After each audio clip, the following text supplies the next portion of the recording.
नमस्कार साथियों, welcome to लर्नी जी। आधुनिक भारतीय इतिहास श्रृंखला के अंतर्गत आज के इस वीडियो में हम बात करेंगे भारत में यूरोपियों के आगमन से संबंधित कुछ महत्वपूर्ण प्रश्न और महत्वपूर्ण प्रश्नों की श्रृंखला का ये दूसरा पार्ट है।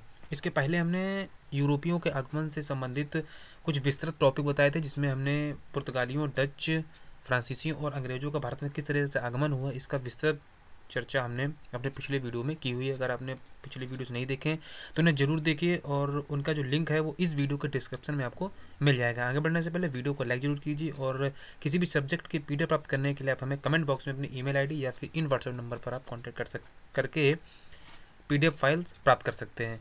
तो आइए शुरू करते हैं। और आज का हमारा जो पहला क्वेश्चन है वो है, भारत में 1613 ईस्वी में अंग्रेजों ने अपनी पहली स्थायी फैक्ट्री कहाँ स्थापित की। जब भारत में अंग्रेजों का आगमन हुआ तो उन्होंने 1613 ईस्वी में अपनी पहली स्थायी फैक्ट्री कहाँ स्थापित की। ये हमारा पहला क्वेश्चन है। और हमारे आंसर बताने से पहले आप इन क्वेश्चंस का आंसर गेस करके अपने नॉलेज को एनालाइज कर सकते हैं। और सभी क्वेश्चन हैं हमारे पिछले वीडियो से मिलते हुए, जो हमने पिछले वीडियोस में आपको बताया उसी से संबंधित क्वेश्चन यहाँ पर बताए गए। इसके जो ऑप्शन हैं वो हैं गोवा, हुगली, आरकोट या फिर सूरत। तो इनमें से 1613 में जो स्थायी फैक्ट्री स्थापित की गई वो सूरत में स्थापित की गई। अंग्रेजों का भारत में जो आगमन हुआ वो 1608 ईस्वी में हुआ और सूरत में ही उन्होंने अपनी पहली फैक्ट्री स्थापित की। जब कैप्टन हॉकिंस जहांगीर के दरबार में पहुँचे तो वहाँ पर उन्होंने एक फैक्ट्री बनाने के लिए जो उन्होंने आज्ञा पत्र प्राप्त किया, लेकिन पुर्तगालियों के विरोध के कारण 1609 में उस ऑर्डर को कैंसिल कर दिया गया था, जो बाद में एक आज्ञा पत्र के द्वारा 1613 ईस्वी में पुनः प्राप्त किया गया। तभी स्थायी फैक्ट्री वहाँ स्थापित हुई थी।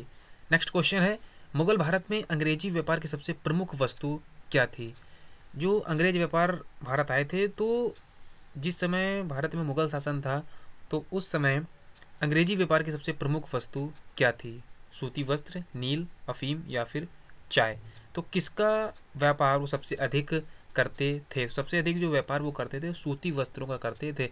और सूती वस्त्रों में भी वो यहाँ से रॉ मटेरियल ले जाते थे और अपने वहाँ जा कर के जो मिलें थी वहाँ पर उसको बना करके अन्य देशों में वो उच्च दामों में बेचते थे। तो इस वजह से जो उनका मेन भारत से व्यापार का जो स्रोत था वो था सूती वस्त्र। नेक्स्ट क्वेश्चन है, भारत के साथ व्यापार के लिए संयुक्त पूंजी कंपनी किन लोगों ने आरंभ की। भारत में जो यूरोपीय कंपनी आई, चाहे वो पुर्तगाली हो, डच हो, फ्रेंच या फिर डेनिश हो, तो इनमें से किस कंपनी ने जो व्यापार प्रारंभ किया वो एक संयुक्त पूंजी कंपनी के साथ प्रारंभ किया। तो ऐसा जो व्यापार करने का तरीका था वो था डचों का। डच का जो तरीका था वो था एक कंपनी जो कि डच ईस्ट इंडिया कंपनी के नाम से जानी जाती है, तो उसको जो है उसमें कई साझेदार मिल करके एक कंपनी बना रहे हैं और उसमें जो पैसा था वो कई लोगों का लगा हुआ था और ये एक संयुक्त कंपनी थी और उसमें जो प्रॉफिट होता था वो आपस में बंटवारा कर लिया जाता था। तो इस तरीके का जो प्रोफार्मा था वो किस कंपनी का था, ये डचों का प्रोफार्मा था। नेक्स्ट क्वेश्चन है, गोलकुंडा के सुल्तान द्वारा अंग्रेजों को सुनहरा फरमान कब प्रदान किया गया। टैक्सों में छूट के कारण जो ये फरमान है वो सुनहरा फरमान कहा जाता है, जिसमें गोलकुंडा के सुल्तान ने करों को कम करके जो है वहाँ व्यापार करने का निमंत्रण दिया। तो ये जो सुनहरा फरमान था ये कब दिया गया, 1611, 1632, 1717 या फिर 1765 ईस्वी में। तो ये सुनहरा फरमान जो है 1632 ईस्वी में अंग्रेजों को दिया गया। और किसने दिया, गोलकुंडा के सुल्तान द्वारा। नेक्स्ट क्वेश्चन है, पुर्तगालियों ने गोवा पर कब अधिकार किया। पुर्तगालियों ने गोवा पर अधिकार इनमें से किस वर्ष में किया। 1500 ईस्वी, 1508 ईस्वी, 1510 ईस्वी या फिर 1512 ईस्वी। तो अपने आगमन के कुछ ही वर्षों बाद उन्होंने गोवा पर अधिकार किया। तो गोवा पर अधिकार उन्होंने 1510 ईस्वी में किया था। नेक्स्ट क्वेश्चन है, निम्न में से कहाँ यूरोप वासियों को सर्वोत्तम सोरा और अफीम प्राप्त होता था। जो यूरोपीय कंपनी थी उनको सबसे अधिक मात्रा में सोरा और अफीम किस जगह से प्राप्त होता था। यहाँ पर बात सभी यूरोपीय कंपनी की हो रही क्योंकि उनके व्यापार में ये भी शामिल था।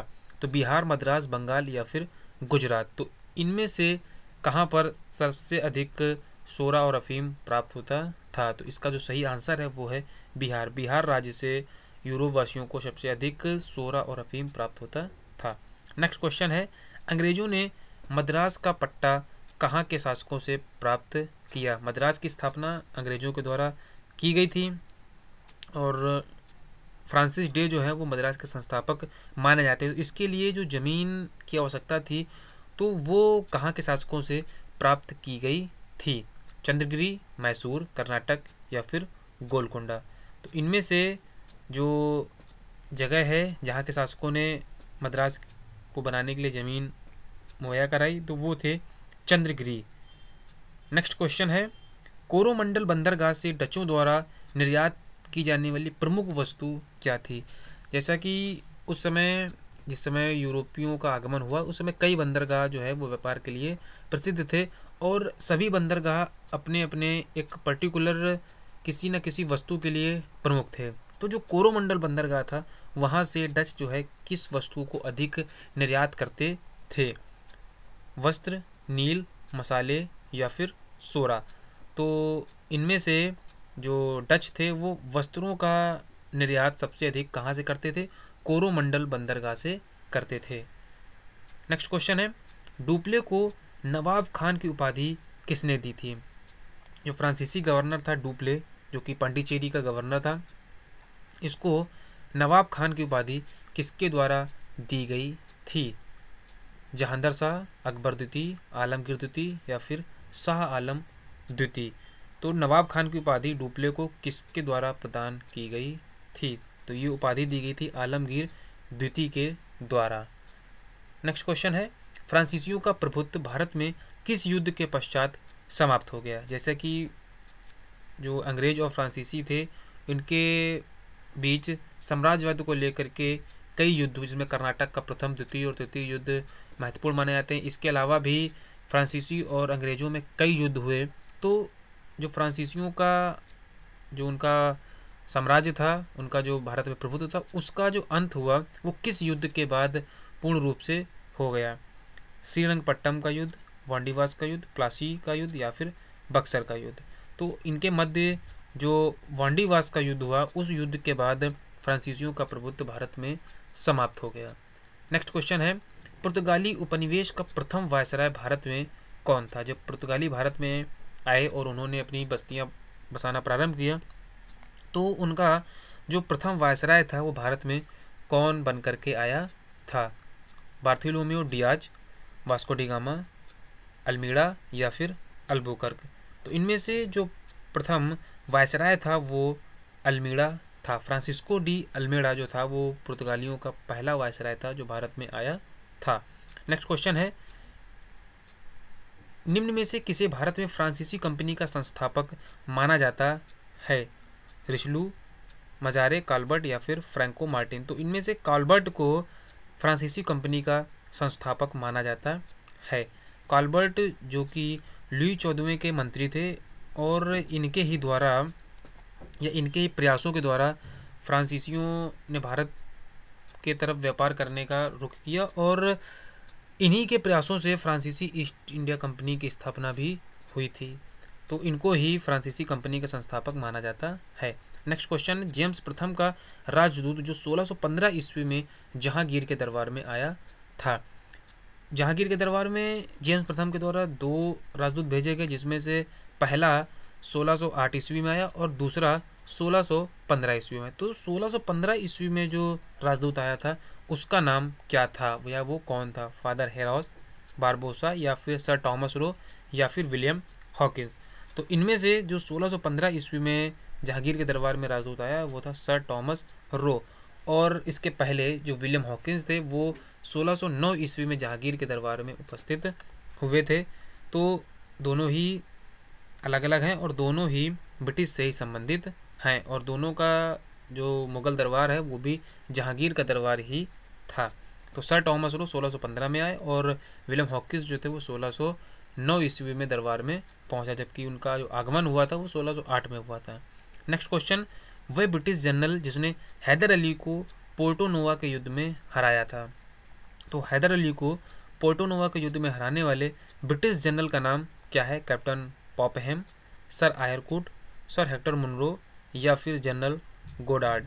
तो इनमें से सर आयरकूट के द्वारा हैदर अली जो है वो पोर्टो नोवा के युद्ध में हारे थे, और उनको हराने में जो योगदान रहा वो सर आयरकूट का रहा, जो कि एक ब्रिटिश जनरल थे। नेक्स्ट क्वेश्चन है, फ्रांसीसी सहायता से 1765 ईस्वी में एक आधुनिक शस्त्रागार की स्थापना कहाँ पर हुई? 1765 में एक आधुनिक शस्त्रागार की स्थापना हुई जो कि फ्रांसीसियों की सहायता से हुई। तो इसकी स्थापना कहाँ पर हुई? वैदनूर, शेरा, सुंडा या फिर डिंडीकुल। तो इनमें से जो शस्त्रागार की स्थापना हुई वो डिंडीकुल में हुई और 1765 में हुई। नेक्स्ट क्वेश्चन है, निम्न में से किसे स्वर्ग से उत्पन्न सेना नायक कहा गया है? उसकी जो कला थी, उसकी जो नीति थी, तो उन नीतियों के कारण, चूँकि वो काफ़ी जितने भी युद्ध उसने लड़े उसमें कूटनीति और अपने साहस का उसने परिचय दिया, तो इस वजह से उसको स्वर्ग से उत्पन्न सेना नायक कहा जाता था।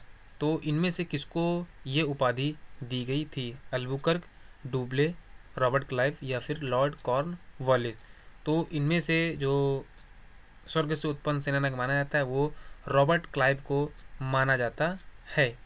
नेक्स्ट क्वेश्चन है, भारत में यूरोपीय शक्ति द्वारा अपना पहला किला कहाँ निर्मित किया गया था? जो भारत में यूरोपीय शक्ति आई तो उनके द्वारा जो पहला किला स्थापित किया गया वो कहाँ पर स्थापित किया गया, कहाँ पर निर्मित किया गया? कोचीन, कालीकट, मछलीपट्टनम या फिर गोवा। तो जो पहला किला स्थापित किया गया वो गोवा में स्थापित किया गया और ये पुर्तगालियों के द्वारा स्थापित किया गया था। तो आज के वीडियो में सिर्फ इतना ही। वीडियो को ज़्यादा से ज़्यादा लाइक और शेयर कीजिए। अगर आपने चैनल को सब्सक्राइब नहीं किया तो चैनल जरूर सब्सक्राइब कीजिए और सब्सक्राइब करके बेल आइकन जरूर प्रेस कीजिए, जिससे नेक्स्ट वीडियो की जो अपडेट है वो आपको ईजिली अवेलेबल हो सकेगी। वीडियो को लास्ट तक देखने के लिए आपका बहुत बहुत धन्यवाद।